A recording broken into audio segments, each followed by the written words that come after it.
Olá, tudo jóia? Aqui é a professora Ana Graziele para continuar a videoaula sobre plano de treinamento, né?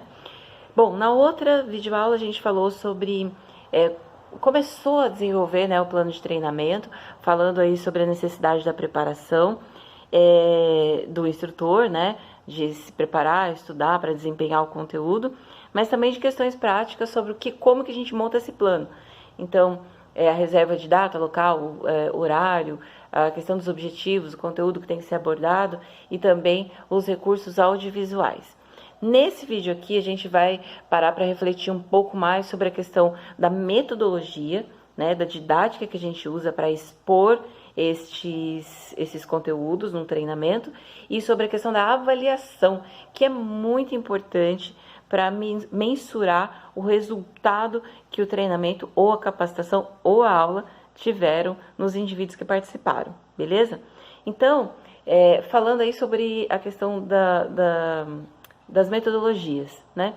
Quando a gente pensa em metodologia, a gente está pensando em o que significa isso? Método, ou seja, a forma com a qual a gente vai fazer alguma coisa. Quando você estiver escrevendo aí o seu TCC, né, se já não escreveu ainda, você se deparou com a questão da metodologia científica. O que é isso? Metodologia científica é o método, a forma, o jeito de fazer científico de alguma coisa. Então, quando eu faço uma pesquisa de opinião, por exemplo, existe uma metodologia, ou seja, existe um método, um jeito científico de fazer essa pesquisa. E se eu não sigo esses critérios, eu não vou ter a validade desses dados que foram coletados. Na aula é muito parecido, né? Na aula, no treinamento, na capacitação.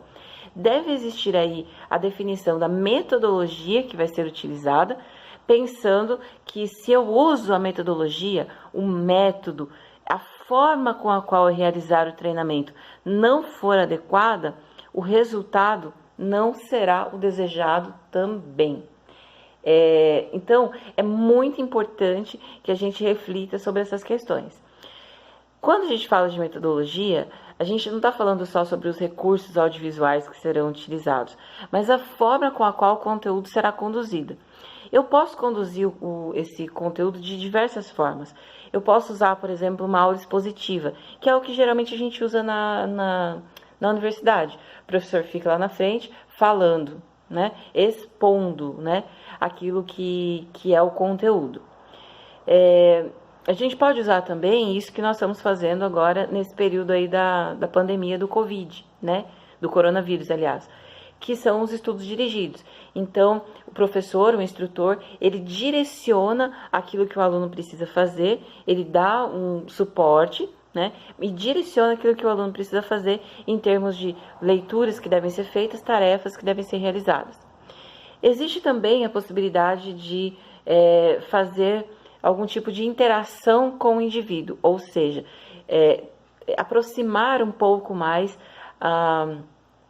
o conteúdo do indivíduo manuseando, que parte para o lado das metodologias ativas.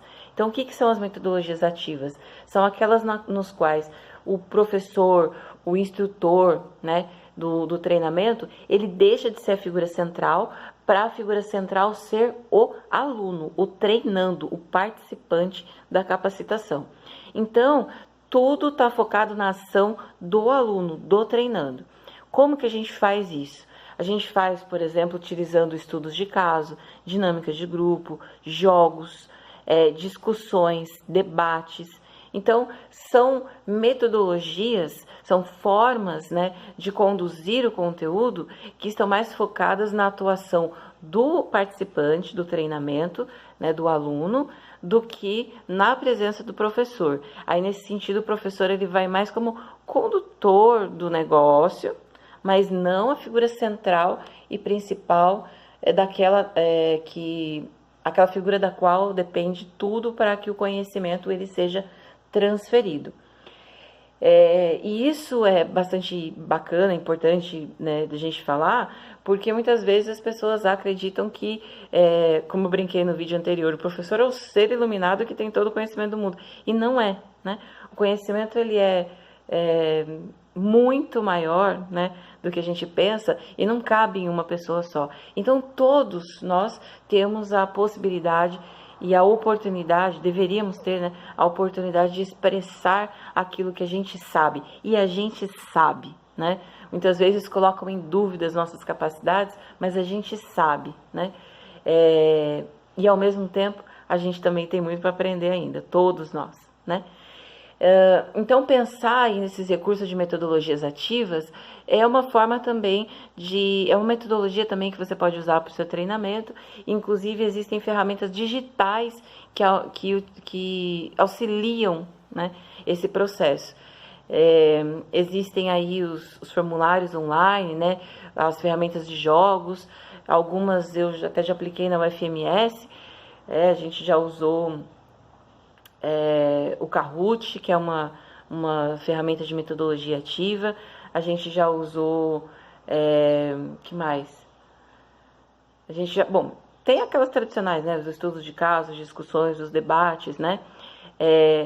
Tem uma ferramenta muito interessante que assim que possível a gente vai usar também, que é o Mentimeter, que é uma interação que a gente consegue fazer aí em tempo real, virtual. Então, tem muitas formas de conduzir as metodologias ativas. É só pensar como que eu coloco o aluno na posição central do negócio. Então, é mais ou menos por aí. Então, pensar no método é pensar nessas questões. Agora, um outro ponto importante, que eu acho que finaliza aí a reflexão sobre plano de treinamento, é a questão da avaliação. Por quê? Porque é aquela velha história. Tudo aquilo que eu não meço, eu não consigo saber se deu certo. E é nesse sentido que funciona a avaliação. Ela serve para mensurar os resultados obtidos com aquilo que a gente está desempenhando, no caso, o treinamento. Então, o pessoal fica na sala de aula, ai meu Deus, chegou a hora da prova, e agora, né? E esquece que, na verdade, a gente é avaliado o tempo todo, né? Não é só na hora da prova. A prova, digamos assim, é um momento formal de avaliação, mas nós somos avaliados o tempo todo por todas as pessoas, né? E de diversas formas. Então, a avaliação, ela também pode ter formatos distintos. Ela não necessariamente, quando você fala de avaliação, você tem que falar de prova, né? E aí, dentro da questão do treinamento, a gente tem que observar que existem 3 tipos distintos de avaliação. A gente tem a avaliação de reação, que é o quê? É você perguntar para o treinando o que ele achou do treinamento. Se ele gostou da abordagem do professor, né, do instrutor, se ele gostou dos recursos audiovisuais, do material que foi distribuído, né? Então, contribuir aí mais até para a organização do treinamento. Outra é a avaliação de aprendizagem. A avaliação de aprendizagem é para ver o que o indivíduo ele conseguiu reter, né, de conhecimentos daquele treinamento. Aí é onde, por exemplo, existem as provas escritas, as provas orais, né, as provas técnicas. Você colocar o indivíduo para fazer alguma coisa, eu quero ver se você aprendeu a digitar mesmo, né? Então põe aí, ó, eu vou fazer um ditado, eu vou te dar um texto, você tem 3 minutos para copiar esse texto, né? Digitar esse texto no computador, é uma prova prática, né?